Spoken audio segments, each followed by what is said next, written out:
and welcome to this edition of Tales from the Bargain Bin. And we have a very special guest, a guest who has been on this show, or this side show, the most out of anybody else. The one and only Mr. Bobby Tucker. What's going on, man? Good afternoon.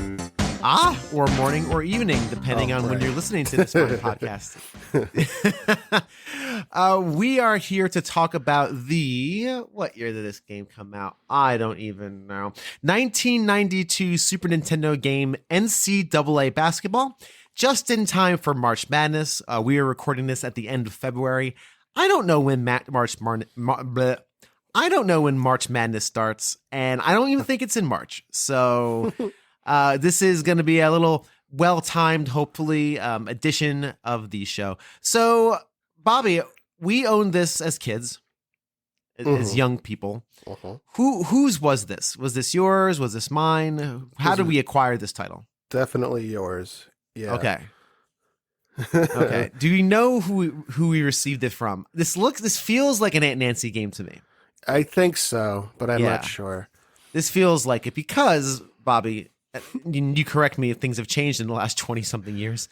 I don't like basketball. I have never seen a full basketball game, certainly not live, and I don't even think on TV. Of all the sports there are, it's easily number 10 on the list. I'd rather watch golf.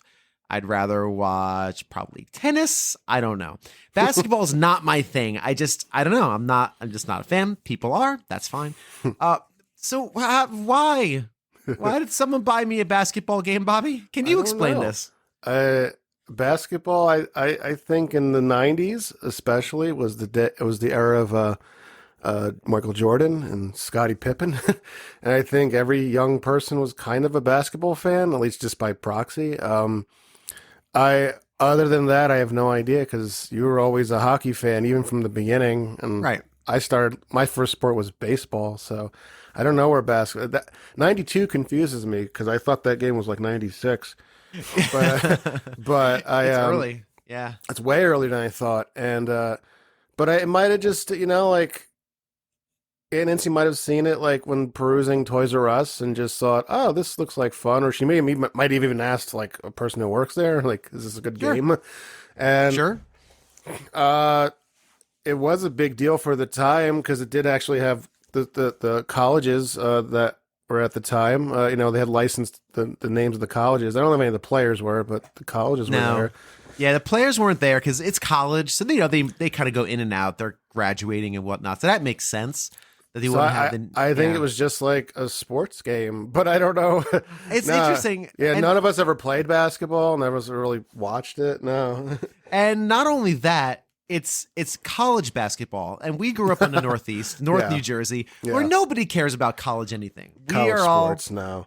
This is all professional sports, so it's not even like NBA Jam, Particularly, and maybe there's a connection here. I doubt I'm reaching, but when Seton Hall does make the Final Four, and that's the New Jersey College, then every Fairweather fan comes out of the woodwork and dusts off their sweater.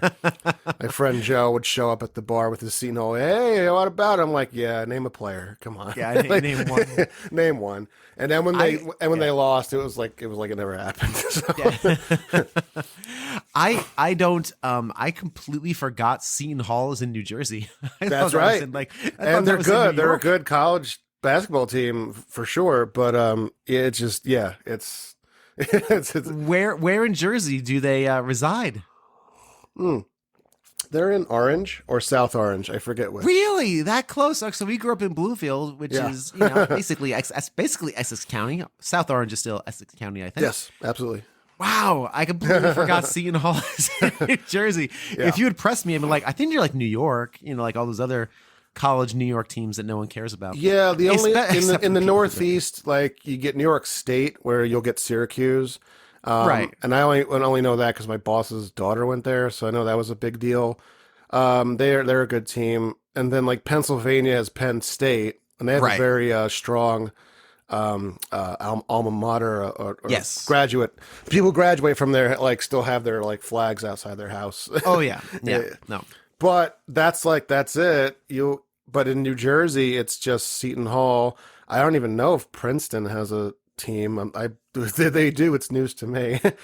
And I think Princeton. Well, because they're Ivy League, so I don't think they'd be involved. I don't probably know. not. And then Rutgers has a football team, and no one cares about the Scarlet Knights. No, so, including the people who go to Rutgers. I don't think anyone's too concerned about that. I mean, they'll go, but yeah. I mean, what else are you gonna do? Place to drink, but it's but just for a point of argument, the running back from this year's Kansas City Chiefs is from Rutgers. And that was really exciting because I can't pronounce his name. It's Pacquiao, I think, or Pacquiao. Oh yeah. And he had a lot of heart at the Super Bowl. He was kicking butt. Okay. And he's like a 7th round draft pick. Like he wasn't supposed to be anybody, and he's got a Super Bowl right now. So nice. That's one little feather in the cap, as they say. New Jersey college sports. But other than that. No, pro sports dominates the East Coast for sure. Because there's three teams for every sport you want. There's just no need for college, and we will get back to. It's worse than that. It's worse. That's so much worse than that. Just football alone, you got 2 New York teams, and then if you're in South Jersey, it's the Eagles, and then there's also Buffalo. Why not? Right. And so Buffalo has sports teams too in New York State, and then so it's an embarrassment of riches, I guess. It really is. It really is, and we'll get back to basketball in a second. But one of the weird things, and I've told you this before, when moving to Texas from New York, was how much they love, and I mean love, their Texas Longhorns here in Austin. Yeah. And to the point where it's weird. And I kind of like, this is odd. Why do people like this so much? You have the Cowboys up north and you have the Texans down south. Why do we care? And basketball is a big deal in this town too. Yeah. Basketball is a big deal. And baseball is like second tier. Yeah. But Longhorns basketball, big deal. And even weirder was high school football. High school sports, yeah. Which, of course, Texas and Friday Night Lights and all the rest of it. Yeah, the radio, like the local radio stations actually talk about it like it's pro sports. It's wild. On Fridays, it's like, Division 5, or District 5's, Johnny Smith is having a rough year at sophomore. And I'm like, he's 15, y'all. Could we please give the kid a break? I mean, that's would completely go off the rails. But the movie Friday Night Lights, that's they touch upon that. Like, these are children and there's so much pressure put on them. It's a very well done movie. If you ever get a chance to see it. I've never had a chance to see it. But I hear it is good. But it is legitimately a thing. I know somebody who I'll tell a very quick story. We'll get back to NCAA basketball. There's not a lot to talk about this game. Although I think it is. Actually, it's an interesting game. I just finished playing a little bit. But I lived in the Westlake neighborhood of Austin when I first moved here. Now, Westlake High is the premier high school in Austin. Wow. It's one of, I think, the top 10 in the state of Texas, which is a big state. Yeah. Lots of famous players come from there. I think Drew Brees came from Westlake. Wow. I think Nick Foles, there's a lot of players come out of Westlake, to the point where people will sell their homes around town and move to apartments in that district just so their kids can go to Westlake if they play football. It's so that kind of, it's weird. And they dominate. They just dominate every game they play. Well, because in New Jersey, we have towns like that, but for academics, not for sports. Right. People move to, there's a town called Glen Ridge. That's very upscale and expensive. People rent a house, I guess, just so their kids can go to that school. Right. So not for sports. So I was playing hockey for a little bit when I first moved here. I played hockey with some people in town, small little league. And one of the guys who I played with, he found out I was in the Westlake neighborhood, and he says, "Oh, do you ever go to the high school games? Westlake High?" And I'm like, "No, I don't have kids in high school. Why would I go to a high school football game?" Now, Bobby and I were both in marching bands, so we went to every high school game during high school. But we went to play music. We didn't to play drums. We didn't really go to watch the game. That was very secondary to the experience.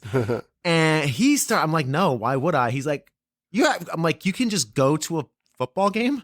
Just go without having a kid going there?" Yeah. He's like, "Oh, I travel with the team sometimes." Oh, God. I'm like, "Do you have a kid in that school?" "No, I don't." And he was going on and on. So it was a very weird culture shock for me. But back my first response would be like, do you go to the games and be like, alone? Like, I feel like a creep going to a kid's football team, but the culture's different. Yeah, it's a different culture. So when I was at NCAA, go ahead, please. When I was in Fort Worth for the first time, that was my first inkling of that. We went to a Mexican restaurant for dinner, and it was Friday night, and it was like high school baseball on the TV. And then the guy we were with, this guy Porter, looked up and was like, "Oh yeah, they're looking good this year." And I went, the high school? And I was just so confused. Like, why is that on the TV? Usually, like, like New Jersey has, again, very good youth baseball. Keep an eye out for I forgot the name of the team, but a lot of players do come from Jersey, the Jersey farm system. But you'll only see like that grade of baseball, like if it's like a major, like a championship game, not like a regular Friday night. It's so weird. No, they're still putting the balls on tees, I bet, and just kind of like walking everybody. Like when you were playing baseball in grade school, everything was a walk, and it was like 23-21. It was a football score. And anyway, we could get on and on about that, but it's just a weird culture shock here in Texas when it comes to their college and so football. Why do we have a college basketball game? I don't know. That's the question. Why do we well, let's circle back. We haven't painted enough a picture. Yes. Yes. We're not really the target audience for this game, which is very weird. We are really Rembrandting this picture we're painting. So let's kind of circle back. So this game, though, is pretty good. It is. As you mentioned, it utilizes the Mode 7 graphics chip inside the Super Nintendo to create a 3D environment. So you play, again, as basketball teams. A lot of teams are there. There's like 30 teams you can choose from, like 5 different conferences. Yeah. And all the colors. There's nothing in terms of detail. It's very basic. Yeah. There's no audience. Blue, you play right? in a blue void. The court is in the midst of a blue void. Hey. But it's a pretty competent, fun basketball game. It is, yeah. And when you get the mechanics down of trying to actually nail like a shot, you hold the shoot button, but like the length of it is how high you jump. And then when you release, that dictates like how you're going to get it there. And you find out which players to do that with and how to do like a 3-pointer. And it's very intuitive. Like you pick it up pretty quick. It's fun. It's actually fun. Yeah, it's a good game. I played it about 4 years ago. I did an article. I was doing an article series called Retro Thunderdome. And I pitted that game, or NCAA basketball, against Stanley Cup, which came out in the exact same year, 1 month after NCAA basketball, made by the same company, Sculptured Software. And we'll talk about the differences between the two because NCAA basketball is fun, and Stanley Cup, which you would think is the game I would like, is nigh unplayable. So I never could figure that game out. Yeah. So, but this game really works well. There's lots of options. You can choose, you swap players in and out. They get hot or tired. Yeah, that's right. Yeah. You can play a full season and a tournament. You play a full like NCAA tournament thing with brackets. Did you ever play a full season? Oh yeah. Yeah. I thought you did. Yeah. I used to play a number of seasons. A game is extremely easy. Like you said, Bobby, once you figure it out, I played it this afternoon. I haven't played this game in 4 years, and I was on medium difficulty and playing on the shortest game possible, time limit. I won 42-20. Like it's a very easy game when you get a hand of it.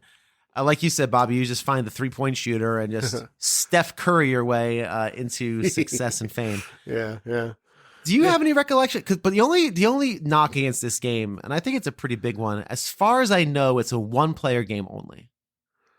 Yeah, I think you're right. I don't think you could play a 2-player because I don't think you could unless you play split screen, maybe. But then I doubt the Super Nintendo could render, 2 screens worth of Mode 7 graphics. I don't think so. Not in 1992. I don't think so. Yeah, I don't know. Was Mode 7 also what they used eventually for like Star Fox and such? Star Fox was the Super FX chip. Oh, okay. It was in the game itself. Right. Mode 7 was the famous. I don't know. I'm sure there's the parallax scrolling something. Yeah. It was a special chip that allowed for pixels to move in 3D space. And there's a number of YouTube videos out there. If you want to learn about tech stuff, watch it. I've seen it.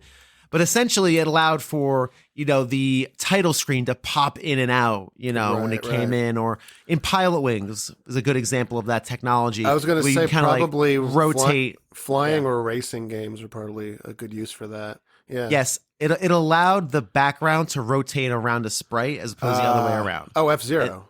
F-Zero, Mario Kart Got it, uses that. The track itself moves, your car doesn't. Yeah, that was a big deal. Yeah, and there's other nifty little things. Evidently, there's lots of modes in the Super Nintendo. Just Mode 7 was the one that they publicized and made a big deal. Yeah, well, and this game is one of the better ones. And if you play early Super Nintendo games, nearly every single one has some sort of Mode 7 something, whether you're bouncing in and out of the, it's like, oh, tennis. You kind of like zoom into the tennis court from above or something. It was one of those requirements, I think, for early Super Nintendo games. You have to use this thing because we talked it up so much. Yeah, I remember Pilot Wings and having to use a parachute, land a parachute. Another game I could never figure out. Never. I loved it. I don't think I was very good at it, but I would when I did play it, I loved it, and I loved 64 as well. Yeah. Sure. Yeah. I just never could figure it out. It just never made sense to me. I played it relatively recently, and still, I got my first license, but I could never get to pass Class C. Yeah. They're very good at making you feel bad for not passing the class. They get like the character faces look like very concerned for you. they really are not happy. Like, why did you waste my time and your money? What are you doing here? What are you doing here? You're terrible at this. You're terrible at this thing called the rocket belt that you just strap to your body and zoom around the. Yeah. So Mode 7 was a big deal part of this. Again, no 2-player, but you can even do neat little things like change your formations, like offensive and defensive schemes. Yeah. That's probably the first instance where I learned what X's and O's are in a sports game. Where you're like, sure, where you can. I didn't know what I was doing. I was too young. But the first time I actually saw that in concept was probably this game. Yeah. Now as I said, the brother or sister game to this game was Stanley Cup, which was released in the same year. Yeah. Basically the same month. It was October versus November. Oh wow. Yep, same years, about the same month, same time, same developer, Sculptured Software. And Stanley Cup is a similar game. I don't think they have player names. They have real teams, but they don't have player names. But they have numbers. Like the numbers are accurate. So if you're on the Kings, 99 would be Gretzky. Or if you were on the Devils, 4 would be Scott Stevens. But they don't have the names, just numbers, because there's licenses and all that, and NHLPA and basketball, especially back in those days. Now, too, there's no like player representation. There's no union because you're students. So none of that could possibly be. But Stanley Cup is impossible. Now, we never owned Stanley Cup. No, I think either borrowed or rented it. Yeah. We rented it. I rented it often. Yeah. Because I always wanted to like it. Yeah. Yeah, boy, it's no NHL 94 or in our world like NHL 96 or yeah. It's nigh impossible, and I think the issue with Stanley Cup is it's too fast.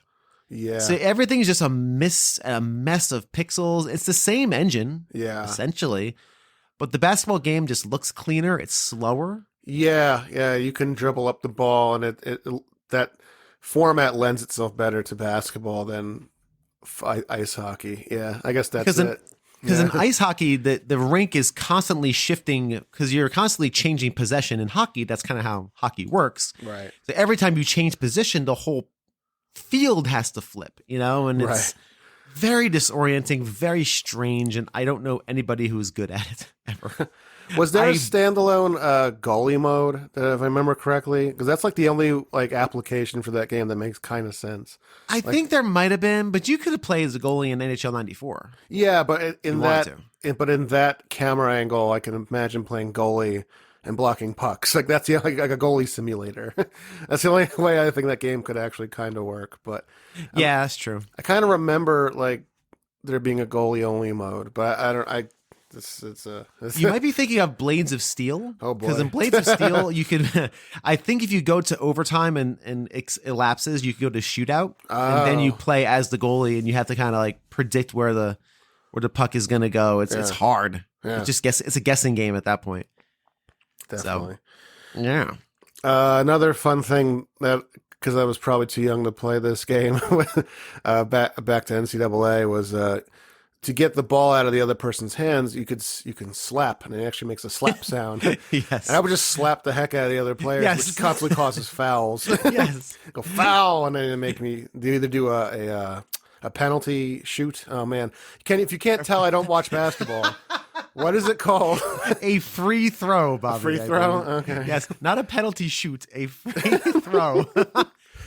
I think, yeah. A free throw, try? Yes. Yes, an open shot basket attempt. Oh, God. But yes, you can. The way it works, I think, is that if you get 6 fouls and a half, which is actually basketball rules, you then go to bonus, which means anytime you foul somebody, they go to the line, right? If it's just in the course of play, if like your second foul of the half, then you just go to the sideline and then you throw it in and continue with your day. Yeah. Continue with your basketballing. But if you hit them too many times, and every time you foul, they go to the line and do 2 shots. Yeah. Okay. Which add up. And yes, I did the exact same thing when I played it a few minutes ago. I was just slapping away, jamming on that X button, slap.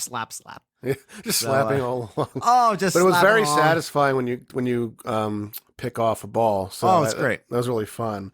Who was your team? Who was your go-to team? I played as Boston College in the East Division, or I don't know, whatever it was, Northeast Division, and the reason I like Boston College because they had a player who had like a 60% free throw or 60% 3-point shot. And the guy was automatic from 3. Automatic. So you just threw it to the guy. Hines. I swear, I think I remember the guy's name. It was like Hines on Boston College. And he would just bomb from downtown, never miss. And you'd win 108-22. You would just wreck everything. He would have all the points to the point where, to make it more realistic, because I did kind of like simulations, I would use the other players purposely. Like, I can't let him take the shot. It's like 58-3. Let's other people spread the love on this basketball. That was my team. I just picture the Hines family, the Hines ketchup dynasty, paying their kid to get into Boston University. But he's really good at basketball, so it kind of worked out. But a crisp envelope full of $500 made its way to the developer at Sculptured Software, who was building all the AI. Like, hey, put our kid in the game. Put our kid in the game. Make him a really good 3-point shot. What about you, Bobby? Do you remember? Yeah, I played Georgia Tech a lot. Okay. I believe their mascot was a bee. Is that the Hornets? Oh, maybe. Yeah, that sounds familiar, actually. Yeah. I just thought the bee was cool. And I would play the Duke Blue Devils a lot, too. Oh, yeah. They were like the best team in that. Yeah, probably in the 90s for sure. That makes well, they still are. They still are. They're are still they? Yeah, the best. yeah. Oh, yeah. They're still very, very good. That's what I assumed. Yeah, I don't know. But yeah, it's those were the games, and I used to play full seasons, and that was the one thing too. Stanley Cup was lacking, because at the time of this release, we'll probably be in the Stanley Cup playoffs. So it links up. It'll probably be April, so we will be either right at the beginning of the playoffs or at the doorstep of the NHL playoffs. And that game had no modes; it had nothing. You just played the game. I don't think there was a season. The player swap, I don't remember. I don't think there was much of anything. The Georgia Tech Yellow Jackets was the name of the team, but apparently their logo now is no longer a B. It's just the letters G and T. Snooze. The Georgia Tech Fuzzy Bees were not. Were not. Oh, it was like an angry enough. yellow jacket. It looked cool. Yeah, that was neat. Yellow Jacket's terrifying. I'm gonna run from one. So it was the Boston College Eagles, I think. Something I remember there being a rudimentary eagle rendering on the 16-bit logo. I seem to think so. I don't know, but So Bobby, you've been. Yeah, you're unique. Was Eagles? You looked it up. Okay, they still have an eagle, so at least they've stayed true to it. Nice. So Bobby, you have been to a basketball game. I think you've been to one. Now I've never been. Again, I live here in Austin, Texas, or right outside of Austin. And again, basketball is a really big deal here in Austin. The team, the Longhorns team, is again big deal. And the games are evidently really fun. I can go to a college basketball game, just go. I don't need to have a kid in college, as opposed to high school. But I've never gone. I've never been to a live game. Have you? Actually, I lie. I might have gone to some sort of college game in high school at the Garden to play in the stands and marching band.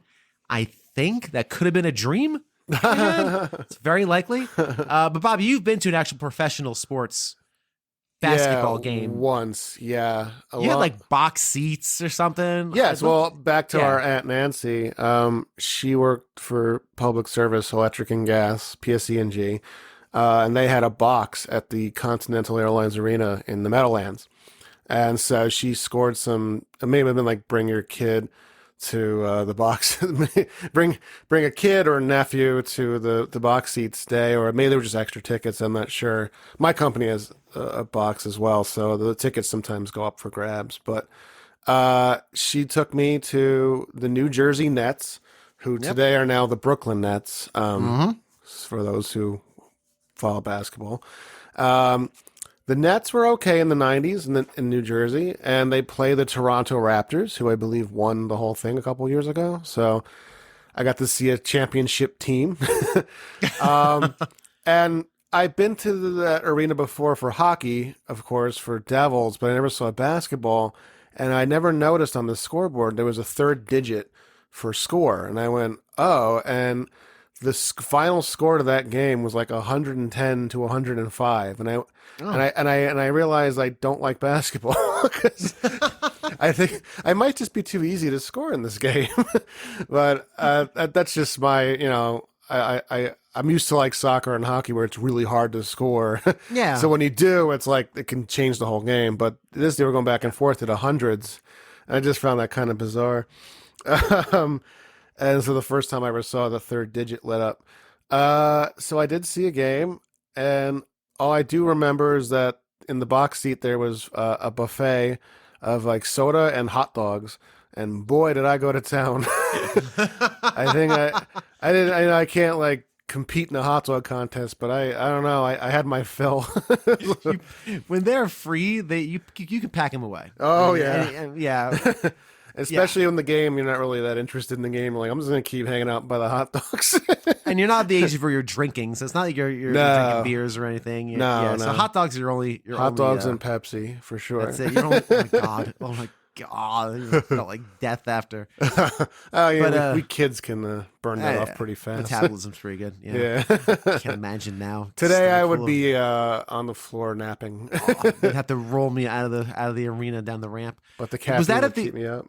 was that the Izod Center yet, or was that Brendan Byrne? Because not yet. It was just the Continental. It was Continental, but wasn't Brendan Byrne? No. Okay. That was before, right? Yes, Brendan Byrne was the original arena. Right. Now, if you're from New Jersey and you're old like me, you remember when the Izod Center was the Continental Airlines Arena, and before that was the Brendan Byrne Arena. Brendan Byrne being a senator, I think, from New Jersey. Yeah. So that's where that comes from. So how do they name it after him? Well, that was like Jacob Javits Center in New York. I'm like, who's Jacob Javits? And like my coworker Olu had to tell me. He's like, oh, he was like a politician. I went, oh. Like, wow, that's not that interesting. No, not at all. It's rather boring, actually. When I looked him up, he actually was kind of an interesting politician. But I was like, I don't know why they name it after this center. That's strange. This giant convention center after him. It was very weird. But basketball's. Go ahead. Sorry.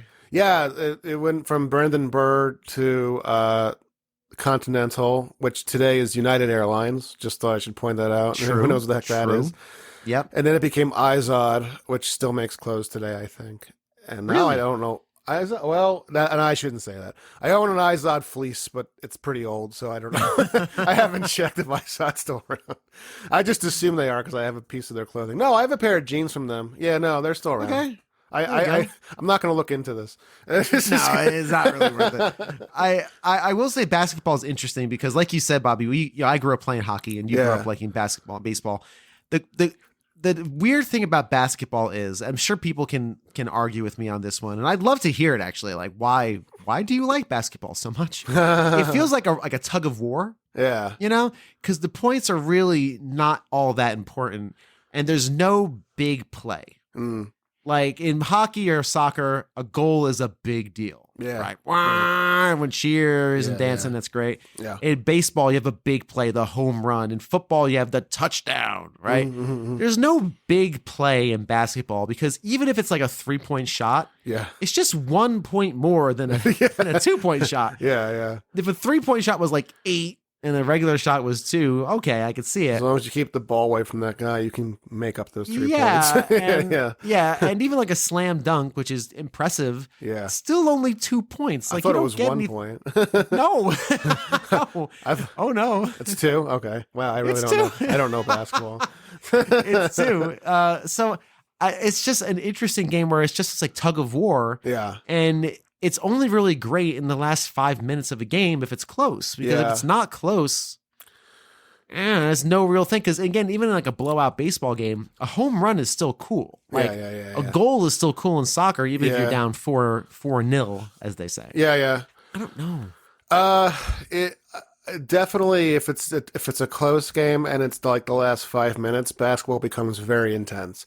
And I did catch like a girls' college game. I don't even know who they were, but I was very invested. Like, oh my god, it's 71-71. It was really down to like one penalty shot, and it was pretty cool. But I also think it's really fun to play. And when you play it, I'm just trying to like. Something like with basketball, with baseball or any other sport, there's more equipment you need. There's like, all that stuff. Basketball, you just need a court and a net and a ball, like it's very accessible, and you could just start a game anywhere. And I think that's a big part of basketball's appeal. It's the same thing with soccer, why it's so universal. All you need is a field and a ball. And you can make a soccer field, like a makeshift. And so I think that's what a big like universal part, like it crosses all kinds of boundaries, social boundaries, economic boundaries, things like that.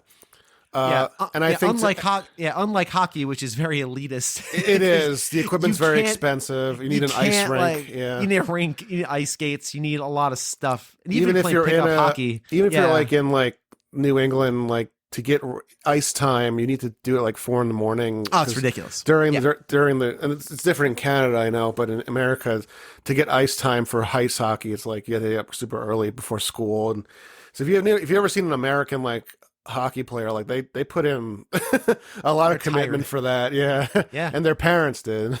Yes, the hockey parent is a thing. For sure.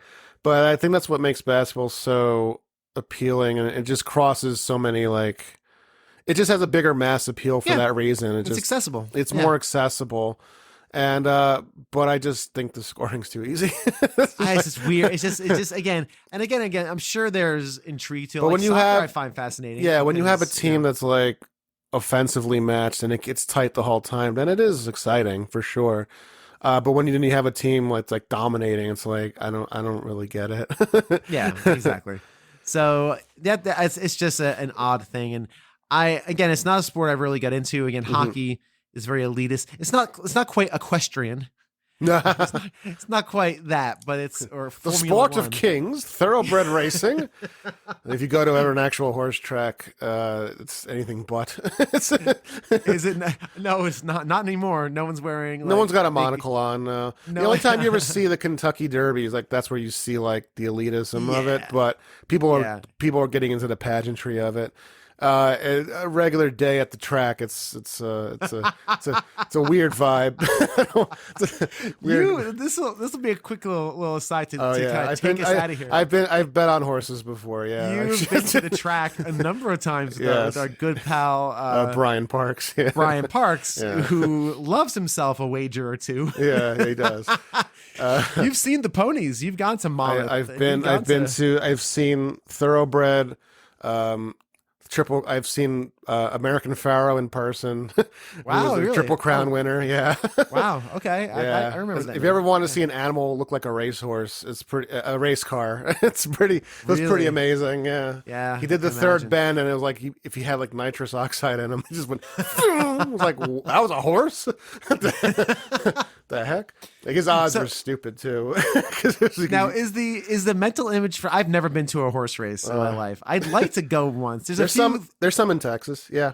Yeah, there is. There's a few things I'd like to go to just for the experience. One would be a track on like a Saturday. One would be like a boxing match. I'd like to go see boxing just once. Yeah. Just, I don't know, just be cool to check out. I've never been to a live boxing match. Yeah. Yeah, right? Same. So like in Vegas or Atlantic City. Yeah. That'd be rad. So is it the situation where like, I'm sure it's now nothing's paper, I'm sure it's not paper tickets anymore. I'm sure it's all on the phone. You can still get paper tickets. Okay. Are people like ripping up their tickets and throwing them like when they lose? If it's your first time, I will insist you get a paper ticket just so you can rip it up and yell obscenities.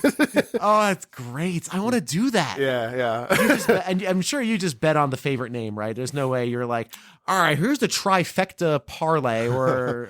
That's not that. It sounds more complicated, but yeah, I do a trifecta bet because you get a bigger payout, but you have to get 3 horses in the first 1, 2, and 3. So it's a harder hit, but it's more fun when you do that. And you look at the odds, and then there's the morning line, which is the odds what they get in the first thing in the morning, and then they change throughout the day.